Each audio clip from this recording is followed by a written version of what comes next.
পাকিস্তানে অনুষ্ঠিত শান্তি বৈঠকের আগে দুটি প্রধান শর্ত পূরণের দাবি জানিয়েছে ইরান।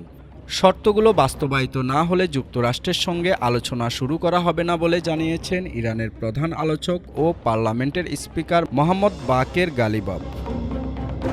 তিনি বলেছেন, আলোচনায় বসার আগে দুটি শর্ত আছে ইরানের। সেগুলো হলো লেবাননে যুদ্ধবিরতি এবং ইরানের জব্দকৃত সম্পদ হস্তান্তর করা। শুক্রবার সামাজিক যোগাযোগ মাধ্যম এক্সে দেওয়া এক পোস্টে তিনি জানান, পক্ষগুলোর মধ্যে আগে থেকেই দুটি বিষয়ে সমঝোতা হয়েছিল, কিন্তু সেগুলো এখনও বাস্তবায়ন হয়নি। গালিবাফের মতে দুই শর্ত হলো লেবাননে পূর্ণাঙ্গ যুদ্ধবিরতি কার্যকর করা এবং ইরানের অবরুদ্ধ সম্পদ মুক্ত করা। তিনি স্পষ্ট করে বলেন, এই দুটি বিষয় নিশ্চিত না হলে কোনো আলোচনা শুরু হওয়া উচিত নয়।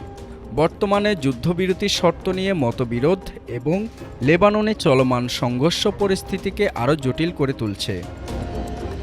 এই প্রেক্ষাপটে ইরান আলোচনার আগে নিজেদের শর্ত পূরণের উপর জোর দিচ্ছে, যা সম্ভাব্য কূটনৈতিক অগ্রগতির ক্ষেত্রে নতুন অনিশ্চয়তা তৈরি করছে। পাকিস্তানে শনিবার ইরান ও যুক্তরাষ্ট্রের মধ্যে আলোচনা শুরু হওয়ার কথা। যুক্তরাষ্ট্রের ভাইস প্রেসিডেন্ট জেডি ভ্যান্স এরই মধ্যে পাকিস্তানের উদ্দেশ্যে রওনা দিয়েছেন। ইরানের প্রতিনিধি দল এখন পাকিস্তানে। গত ৮ এপ্রিল পাকিস্তানের মধ্যস্থতা এবং চীনের সহায়তায় যুক্তরাষ্ট্রের সঙ্গে ২ সপ্তাহের যুদ্ধবিরতিতে সম্মত হয়েছে ইরান। ওসমান গনি, ঢাকা টুডে।